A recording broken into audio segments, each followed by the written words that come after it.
আসসালামু আলাইকুম। কেমন আছেন সবাই? আশা করি সবাই ভালো আছেন। আলহামদুলিল্লাহ আমিও ভালো আছি। এখন জানেন বাজে কয়টা? রাত 12:30। আমার মাথায় আসলো যে ঘুম যেহেতু আসছে না, কি করব। তো বিছানায় থাকতেও কষ্ট লাগছে, উঠে আসলাম।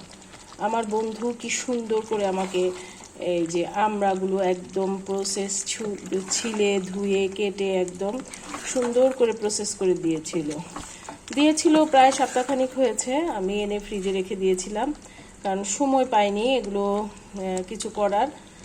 তো এরপর আমি চিন্তা করলাম, আচ্ছা এখন যেহেতু জেগে আছি কাজটা সেরে নেই। আর দিনের বেলা তো গ্যাস থাকে না, তাই রাতের বেলায় কাজ করতে হয়। তো চলে আসলাম, যেরকম চিন্তা সেরকম ভাবেই চলে আসলাম। এসে আসলে কোনো প্রস্তুতি ছিল না। আচার বানানোর জন্য তো একটা প্রস্তুতি থাকে।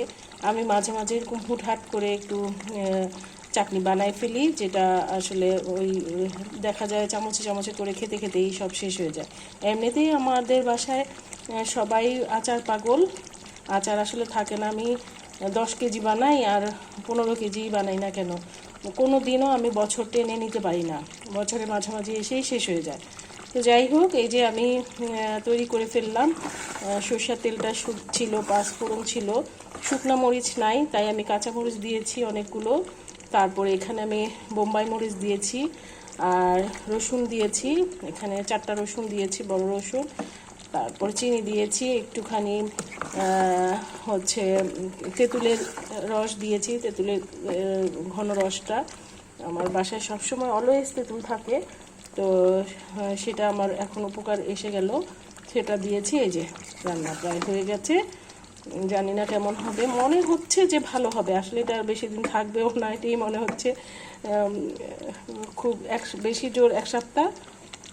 তো এই তো, আর কি বলার, কিছুই বলার নাই। আমি যেহেতু এই কাজটা করলাম, একটু সবার সাথে শেয়ার করলাম। কারো ভালো লাগলে লাইক কমেন্ট দিয়ে পাশে থাকবেন। আসসালামু আলাইকুম।